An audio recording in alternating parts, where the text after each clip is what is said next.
Hello friends, আজকে আমি গোপাল সেন। আজকে আমি তোমাদেরকে শেখাবো হচ্ছে ক্লজ ডে 1। এর আগেও আমরা অনেকগুলো ক্লাস করে রেখেছি। যেমন আমি হচ্ছে ডে 1 এবং ডে 2 তে শিখিয়েছি হলো ভেরি বেসিক গ্রামার, এবং ডে 3 তে শিখিয়েছি হলো পার্টস অফ স্পিচ। আর তারপরে আমি হলো ফ্রেজ ডে 1 করিয়েছি, তারপরে ফ্রেজ ডে 2 তে আমি ফ্রেজটা শেষ করে দিয়েছি। এখন আমরা জানবো হচ্ছে ক্লজ। তো শুরুতে আমি একটা এক্সাম্পল দিয়ে রেখেছি। এটা হচ্ছে he is a boy who is tall. মানে কি একটা ছেলে আছে, সে হচ্ছে লম্বা। এবার হচ্ছে এই যে হু, এই হুটাকে আমরা কি জানি? এই হুটাকে আমরা জানি হচ্ছে WH ওয়ার্ড বা হচ্ছে লিঙ্কার, কিন্তু এটা লিঙ্কার না। এটা কি? এটা হচ্ছে বাইন্ডার। এটা কি? বাইন্ডার। এটা আমি ক্লাসের শেষে আরো ভালো করে বুঝিয়ে দেব। তোমাদেরকে ইন্টারেস্টটাকে আমি ক্রিয়েট করছি। আমি এখানে অনেকগুলো এক্সাম্পল লিখে রেখেছি।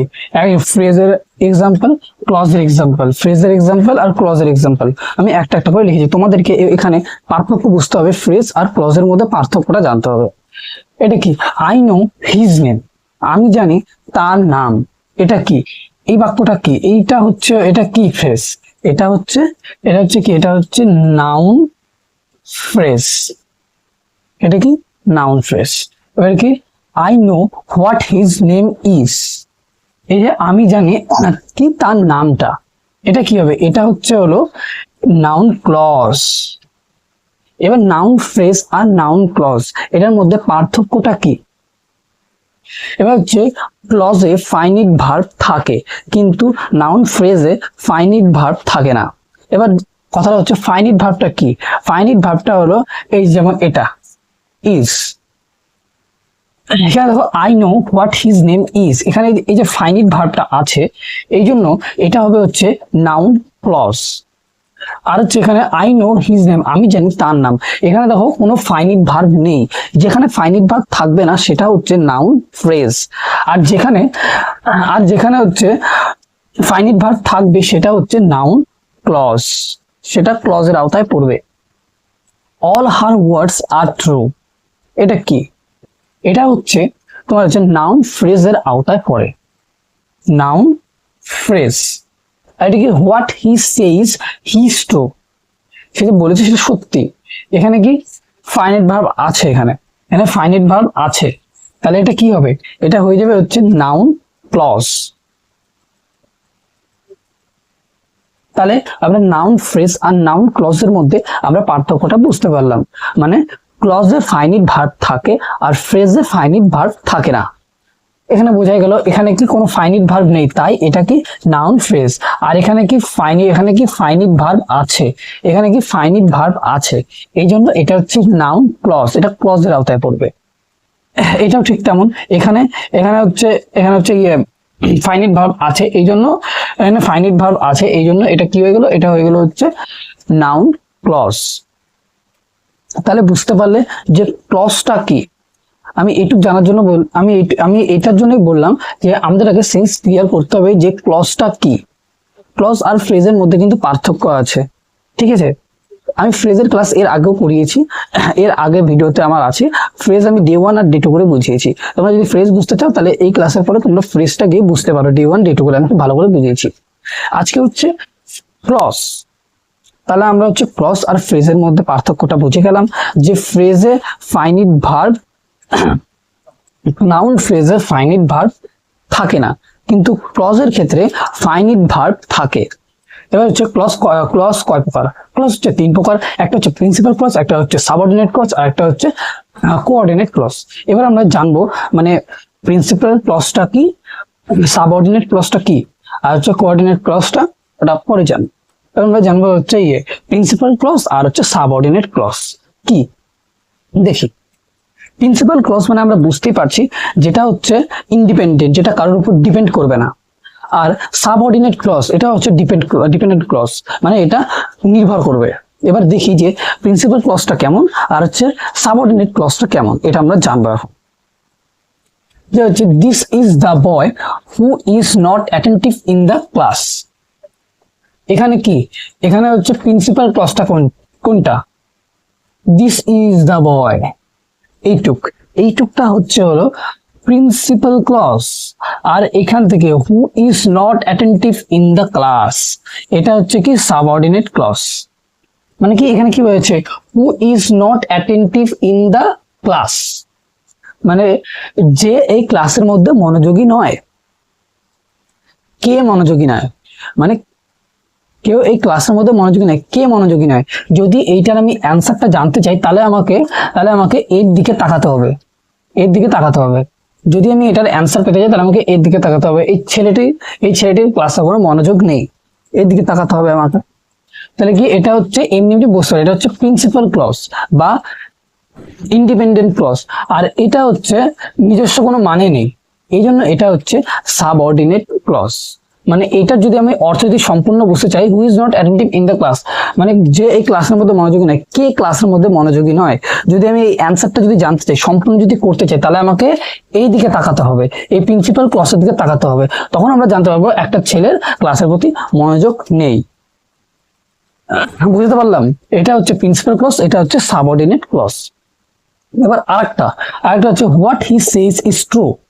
এখানে প্রিন্সিপাল ক্লজটা কোনটা, এখানে প্রিন্সিপাল ক্লজটা হচ্ছে ইজ ট্রু, এটা হচ্ছে প্রিন্সিপাল ক্লজ। আর হচ্ছে হোয়াট হি সেইস, এতটা হচ্ছে সাবঅর্ডিনেট ক্লজ। ঠিক আছে, এবার হচ্ছে he who is playing is my brother. এখানে প্রিন্সিপাল ক্লজটা কি, এটা একটু ইন্টারেস্টিং। এটা হচ্ছে প্রিন্সিপাল ক্লজটা হচ্ছে এটা হি, তারপরে হচ্ছে ইজ মাই ব্রাদার, এটা হচ্ছে প্রিন্সিপাল ক্লজ। হচ্ছে হু ইজ প্লেইং, এটা হচ্ছে সাবঅর্ডিনেট ক্লজ। আর এই যে হি ইজ মাই ব্রাদার, এটা হচ্ছে প্রিন্সিপাল ক্লজ। বুঝতে পারলাম, মানে আমরা মানে প্রিন্সিপাল ক্লজ ইন্ডিপেন্ডেন্ট ক্লজ মানে যে প্রথমে বসবে তার কোনো মানে নেই। প্রিন্সিপাল ক্লজ এটাকে অনেকে মেইন ক্লজ বলে, অনেকে ইন্ডিপেন্ডেন্ট ক্লজ বলে। আর সাবঅর্ডিনেট ক্লজ এটাকে অনেকে হচ্ছে ডিপেন্ডেন্ট ক্লজও বলে, সাব ক্লজও বলে। ঠিক আছে, এটা বিভিন্ন নাম বলালে হবে না। তাহলে আমরা জানতে পারলাম যে হলো মেইন ক্লজ মানে প্রিন্সিপাল ক্লজ সাবজেক্ট হিসেবে বসতে পারে, মানে প্রথমেও থাকতে পারে, শেষের দিকে মানে অবজেক্ট হিসেবে বসতে পারে, আবার মিডিলের দিকেও বসতে পারে। মানে প্রিন্সিপাল ক্লজ জন্য যে সবসময় সামনে বসবে তার কোনো মানে নেই। আর ক্লজ সাধারণত তিন প্রকার তো বলে দিয়েছি, যেটা প্রিন্সিপাল ক্লজ, সাবঅর্ডিনেট ক্লজ আর হচ্ছে কোঅর্ডিনেট ক্লজ। এবার হলো সাবঅর্ডিনেট ক্লজও আবার তিন প্রকার, মানে যেটা হচ্ছে ডিপেন্ডেন্ট ক্লজ সেটা হচ্ছে তিন প্রকার। একটা হচ্ছে নাউন ক্লজ বা নমিনাল ক্লজ, আর একটা হচ্ছে অ্যাডজেক্টিভ বা রিলেটিভ ক্লজ, আর একটা হচ্ছে অ্যাডভার্বিয়াল ক্লজ। ঠিক আছে, এবার কি এখন আমরা জানবো হচ্ছে নাউন ক্লজ। নাউন ক্লজের অনেকগুলো উদাহরণ হচ্ছে who telephone me is a mystery. এখানে কি হু টেলিফোন মি, কে আমাকে টেলিফোন করেছে, হয় একটা অদ্ভুত, কি হয় অদ্ভুত, কি দিয়ে প্রশ্ন করে পাওয়া যায়, কি দিয়ে প্রশ্ন বোঝাচ্ছে। তারপর হচ্ছে what I want is a drunk, what I want, কি ওয়ান্ট মানে কি চাইছে, ইজ আ ড্রাঙ্ক। তারপর হচ্ছে what is said is true, what he said সে কি বললো, হোয়াট হি সেইড কি বললো, ট্রু, হোয়াট হি সেইড সে কি বললো, সত্যি। তাহলে আই নো আমি জানি, কি জানি, আই নো আমি জানি, কি জানি, হোয়াট ইউ মিন তুমি যেটা মিন করছো আমি এটা জানি, আই নো আমি জানি, কি জানি, হোয়াট ইউ মিন। তাহলে হি আস্কড সে বলল, কি বলল, হি আস্কড মি কি বললো, ইফ আই উড গো দেয়ার, আমি তো যাচ্ছি, ইফ আই উড গো দেয়ার। তাহলে কি নাউন ক্লজকে আমরা কি করে বুঝবো যে এটা নাউন ক্লজ। নাউন ক্লজ বুঝতে গেলে আমাদেরকে প্রশ্নটাকে পড়ে নিয়ে বুঝতে হবে এখানে কি দিয়ে প্রশ্ন করা হচ্ছে, কি দিয়ে মানে কোনো বাক্যকে তুমি যদি কি দিয়ে প্রশ্ন করে যদি উত্তর পাও তাহলে সেটা হচ্ছে নাউন ক্লজ। এখানে দেখো না, এখানে আছে যে হচ্ছে আই নো আমি জানি, কি দিয়ে প্রশ্ন করো, কি দিয়ে প্রশ্ন করো, কি জানি, হোয়াট ইউ মিন তুমি এটা মিন করছো আমি জানি।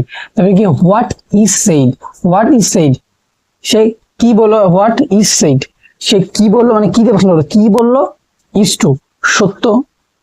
তবে হচ্ছে হোয়াট আই ওয়ান্ট কি চায় মানে কি চাও, is a drunk. Who telephoned me সে আমাকে টেলিফোন করলো কি, হ্যাঁ একটা অদ্ভুত মিস্ট্রি, মানে কি দিয়ে প্রশ্ন করে তুমি যদি উত্তর পাও তাহলে সেটা হবে হচ্ছে নাউন ক্লজ। এখন আমরা জানবো হচ্ছে noun in apposition. Noun in অ্যাপোজিশনে একটা আমি উদাহরণ দিয়ে রেখেছি, সেটা হচ্ছে the fact is clear to all, মানে একটা সত্যতা আছে যেটা সবার কাছে একদম ক্লিয়ার। এবার আমরা নাউন ইন অ্যাপোজিশন কি করে পড়ব, সেটা হচ্ছে এরকম করে, the fact that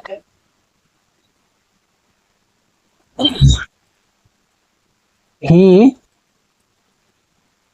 died a year ago is clear to all. মানে কি the fact that, এই যে এতটা, এই যে অ্যাড আফটার বি ভার্ব, মানে বি ভার্বের সবসময় আগে বসবে, হ্যাঁ আগে অ্যাড হবে, বি ভার্বের আগে অ্যাড হবে। The fact that he died a year ago is clear to all.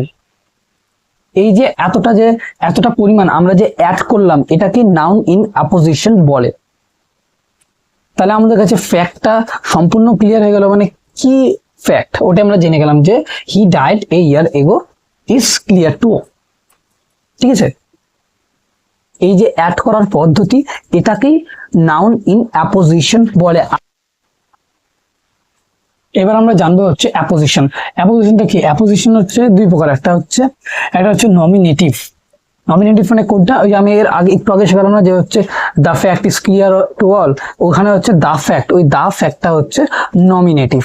ঠিক আছে, এবার হচ্ছে আর এক রকম হয় অ্যাপোজিশন, আর এক রকম হয় অ্যাপোজিশন হচ্ছে আর এক রকমের মধ্যে হচ্ছে অবজেক্টিভ, একটা হচ্ছে নমিনেটিভ হয়। নমিনেটিভ মানে তোমরা বুঝেই গেলে যে the fact clear to all, ওইটার প্রথমেরটা হচ্ছে নমিনেটিভ হয়, দ্য ফ্যাক্ট, ওই দ্য ফ্যাক্ট ওই প্রথমের টুকুনি হবে হচ্ছে নমিনেটিভ। এখানে তো লেখা আছে শুরুর দিকে থাকে। তারপরে হচ্ছে অবজেক্টিভ, এই অবজেক্টিভটা হচ্ছে ভেরি ইম্পর্টেন্ট, এই অবজেক্টিভটা হচ্ছে ভেরি ইম্পর্টেন্ট। এই অবজেক্টিভটা খুব ঠান্ডা মাথায় শিখতে হয়। এই অবজেক্টিভটা হচ্ছে এটা হলো, we went to Rahul the HM of our school, মানে রাহুল হচ্ছে আমাদের স্কুলের হচ্ছে HM হয়ে গেল। তারপরে হচ্ছে হলো Usha the singing sensation of India perform. এখানে যদি আমরা হচ্ছে অ্যাপোজিশন করতে চাই অবজেক্টিভ, তাহলে হচ্ছে আমাদের এখানে এই যে দা, তারপরে যে উষা, এই যে দা, এই দা গুলা বসানো যাবে না। এই দা গুলা যদি আমি উঠিয়ে দিই তাহলে এই গোটাটা হয়ে যাবে হচ্ছে অ্যাপোজিশন অবজেক্টিভ। মানে আমরা যখন অ্যাপোজিশনের অবজেক্টিভটা আমাদের করতে দিবে, তখন আমরা সেই বাক্যের দাটাকে উঠাই দেবো, মানে যেখানে দা থাকবে সেটাকে হটাই দেবো, সরাই দেবো। এই যেখানে দেখো দা আছে, এই দা গুলো নর্মালি কি করব, সরাই দেব। তাহলে আমরা এখানে এরকম করে পড়বো যে we went to Rahul, HM of our school, Usha, singing sensation of India perform. মানে আমরা দা আর্টিকেলটাকে শুধু উঠিয়ে দেব। তারপরে আর একটা হচ্ছে যেটা হচ্ছে চাকরির পরীক্ষায় দেয়, চাকরির পরীক্ষার্থীদের এটা সাধারণত দেয়, সেটা হচ্ছে উই ইনভাইটেড দেম রাজা, সুপ্রিয়া অ্যান্ড হিম। এটা হচ্ছে এরর ডিটেকশনে কোয়েশ্চেনটা দেয়, বলে যে ফাইন্ড এরর, মানে এখানে বোঝা যাচ্ছে যে এখানে ভুলটা কোথায় ওটা দেখাও। এখানে উই ইনভাইটেড দেম রাজা, সুপ্রিয়া অ্যান্ড হি, আপাত দৃষ্টিতে এখানে কোনো ভুল নেই, কিন্তু এখানে এরর মানে এখানে ভুলটাকে ডিটেক্ট করতে বলছে। এখানে ভুলটা হচ্ছে এই যে হিটাকে এখানে হিম করতে হবে, তাহলেই এটা ঠিক হয়ে গেল। উই ইনভাইটেড দেম রাজা, সুপ্রিয়া অ্যান্ড হিম, হিটা হবে না, এখানে হিম হবে।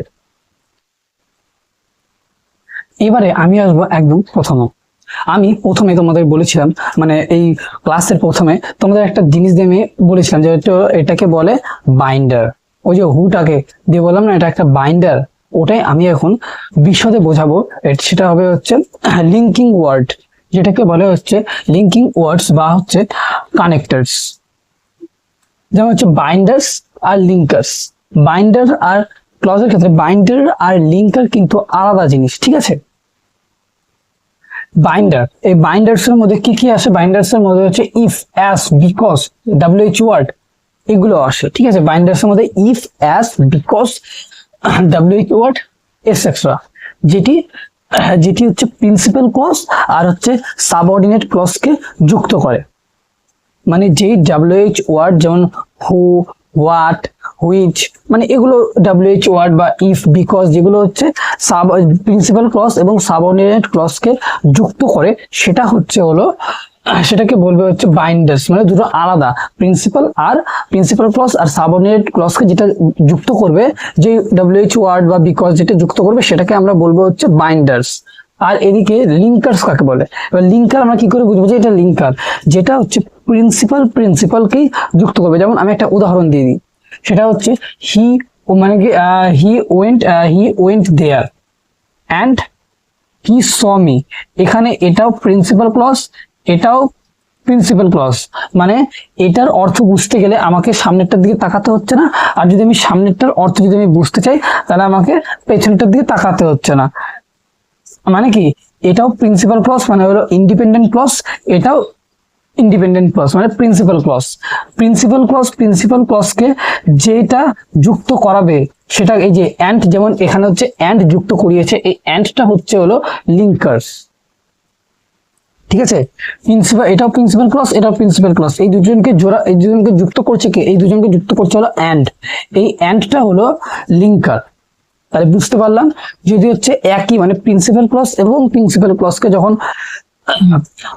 কোনো কিছুতে জোড়া হবে তখন সেটাকে বলবে হচ্ছে লিঙ্কার। আর হচ্ছে এটা কিন্তু শুধু প্রিন্সিপাল ক্লজ যদি সাবঅর্ডিনেট ক্লজ আর সাবঅর্ডিনেট ক্লজকে দুটো যদি সাবঅর্ডিনেট ক্লজ হয় যদি যুক্ত করে তাহলে সেটা হবে হচ্ছে লিঙ্কার। যদি আলাদা মানে সাবঅর্ডিনেট প্রিন্সিপাল ক্লজ এবং সাবঅর্ডিনেট ক্লজ কে যুক্ত করে যদি কোনো কিছু মানে WH ওয়ার্ড বা কোনো কিছু যদি হচ্ছে প্রিন্সিপাল ক্লজ আর সাবঅর্ডিনেট ক্লজকে যদি যুক্ত করে তাহলে সেটা হবে হচ্ছে বাইন্ডার। মানে দুটো আলাদা, প্রিন্সিপাল ক্লজ সাবঅর্ডিনেট ক্লজ দুটো যদি আলাদা কে যদি যুক্ত করে তাহলে হচ্ছে বাইন্ডার। আর যদি একই মানে প্রিন্সিপাল ক্লজ আর প্রিন্সিপাল ক্লজ দুটো যদি একই হয় তাহলে সেটাকে যদি যুক্ত করে তাহলে এটাকে বলবে লিঙ্কার। যেমন দেখো না, এখানে প্রিন্সিপাল ক্লজ এবং প্রিন্সিপাল ক্লজকে যুক্ত করছে কি? এই অ্যান্ডটা হয়ে যাচ্ছে হলো লিঙ্কার, ঠিক আছে। বেশি বোঝালে মাথা কেটে যাবে, ঠিক আছে। এই লিঙ্কারের আওতায় আসে, লিঙ্কার আমরা কি ফান বয়, এই যেমন লিঙ্কিং ওয়ার্ডের মধ্যে পারে ফর, অ্যান্ড, নর, বাট, অর, ইয়েট, সো, এগুলো। তাহলে মোদ্দা কথা আমি হচ্ছে ভালো করে বুঝিয়ে দিচ্ছি আরেকবার করে। বাইন্ডার মানে কি? বাইন্ডার মানে হচ্ছে যেটি প্রিন্সিপাল ক্লজ এবং সাবঅর্ডিনেট ক্লজকে যুক্ত করবে সেটাকে বলা হচ্ছে বাইন্ডার। আর লিঙ্কার যেটা হচ্ছে প্রিন্সিপাল ক্লজ এবং প্রিন্সিপাল ক্লজকে যুক্ত করে সেটা হচ্ছে লিঙ্কার। আর যেটা সাবঅর্ডিনেটকে যদি যুক্ত করে সেটা হচ্ছে লিঙ্কার। মানে দুটো আলাদাকে যদি হচ্ছে যদি আলাদা ক্লজ হয় তাহলে সেটাকে যুক্ত করবে হচ্ছে বাইন্ডার, আর দুটো যদি একই হয় তাহলে যুক্ত করবে হচ্ছে লিঙ্কার। বুঝতে পারলাম? এই দিয়ে আমি আজকের ক্লাসটা অফ করলাম। আজকের ক্লাসটা কেমন লাগলো তোমরা সবাই জানিও। আর গ্রামার কিন্তু একটা ক্লাসের সঙ্গে একটা ক্লাস কিন্তু ওতপ্রোতভাবে জড়িত। তোমরা যদি গ্রামার যদি ভালো করে জানতে চাও তাহলে আমার চ্যানেলটাকে সাবস্ক্রাইব করে দিও, আর আমার যে ভিডিওগুলো দিয়েছি ওগুলো দেখো, তাহলে তুমি গ্রামারটাকে ভালো করে শিখতে পারবে। আজকের ক্লাস এতটুকুই, বাই।